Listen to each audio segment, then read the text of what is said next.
Steve, what is so important about doing maintenance in a nutshell? I think something that's important to everybody is saving money, right? An air conditioner that is functioning and clean is going to be costing you very little to run versus a system that's been neglected and there's dirt built up on the outdoor coil, and that all will correlate to pressures rising in the system. Utility bills to run that system are gonna increase, and wear and tear on components, which cost you more money in the long run. So when do you think someone needs to have maintenance done? It depends on the client. More runtime is more dirt and debris caught in the outdoor coil. The more dirt and debris we have in the outdoor coil, the less efficient it is and the more money it costs you to maintain. We usually tell our clients within the first or second year to subscribe to our Comfort Plus membership and have us come out and just start maintaining it. There's a lot of discounts and everything as well that come with that. So it really is not something we make a lot of money on. It's just a great service we're able to provide to our clients to make sure things are staying maintained. The first thing that we always do is confirm airflow. So the furnace and the air conditioner work in conjunction with one another. We always get the install manual out, look at blower data, and confirm that we're moving the proper amount of air that the manufacturer designed that system to run with. We check capacitance of the capacitor. The capacitor's job is to provide energy or voltage to the start winding of a fan motor and a compressor. If that capacitor dies, then your compressor won't kick on, your fan won't kick on, and you'll be uncomfortable. They will charge you money to come out and diagnose that issue that could be kind of figured out during maintenance and replaced, and save you money from having to call somebody else out for a diagnostic. And service an air conditioner in the spring or a furnace in the fall, how does that help the customer? At the beginning of the season really is when we would like to make sure everything is set to go. It's like packing up for a road trip, checking your oil, checking fluids, checking air pressure in your tires to make sure that you get the best fuel economy and you don't have breakdowns on the trip. Same thing for air conditioners and furnaces.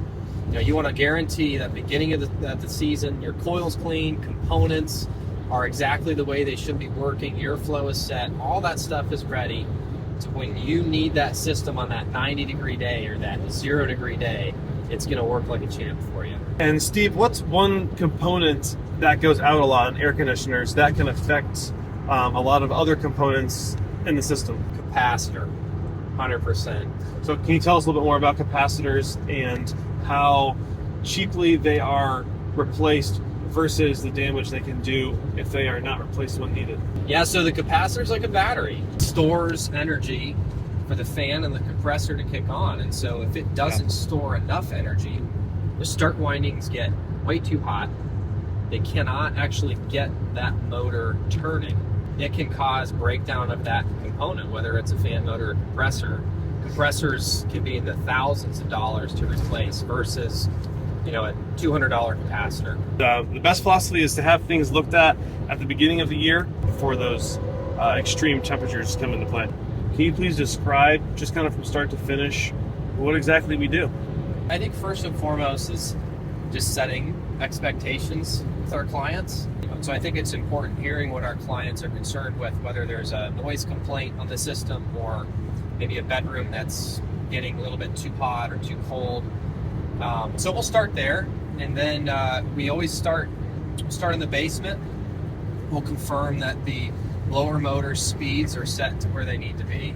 So if we just basically compare the temperature of the air coming in versus the temperature of the air going out, it'll tell us how well it's cooling the air. And then we'll check drain lines and make sure there's no clogs or debris, junk in the lines that are going to cause water to trip an overflow switch or to drip out of your furnace, cause damages on other places. We'll check and make sure the filter's clean, and then we'll check your evaporator coil if needed to see if there's growth or organic growth on the coil or excess dirt, things of that nature that are going to kind of keep that efficiency lowering year after year. Then we'll make recommendations there for cleanings if we need to. But then obviously, majority of the work's going to be outside on an air conditioner clean and check. And so we'll take the unit apart, remove the top, the sides, the blower motor, spray down the coil of the unit, the condenser coil. That's where we remove heat when the unit's running. And so if we have a packed coil, we can't remove heat. And then we'll scrub down the fan motor, clean out the bottom of the unit. I have seen so many air conditioners with leaves, mulch, dirt, whatever it may be in the bottom. And when it rains or snows, that moisture is absorbed through those leaves or whatever it is, and it's stored there. And you know what happens when we store moisture near components? It'll corrode. Compressors, coils, all those sorts of things. So we'll remove the top of the unit, clean out all the debris, and make sure that the drain holes are cleared so when it rains or snows, moisture can all be drained out of the system. And Yeah, that's great. Check all the electrical components, fan motor, compressor, capacitor, contactor, tighten up all the wires, clean out the service compartment. Just make sure everything is neat and tidy and keep your system looking brand spanking new for its entire life. That's the whole goal. What happened to the indoor air temperatures after we cleaned that outdoor coil? Yeah, well, the fan speed was way too high, so we lowered that to where it was in the manufacturer's parameters or close to it as much as we could. And then the outdoor coil was packed, and it wasn't removing any heat. Yeah. So we had a temperature split of around 13 degrees, and we were supposed to have more so 17 or 18 degrees. So we took the entire unit apart, kind of went through every single step I just laid out, and did a deep clean on it, sprayed it down with a degreaser, scrubbed everything. After making those changes, the system then had about a 17 degree drop. So the air is cooler. Awesome. It's dehumidifying more, removing more heat, which is going to mean more comfort and less money when it comes to running your system.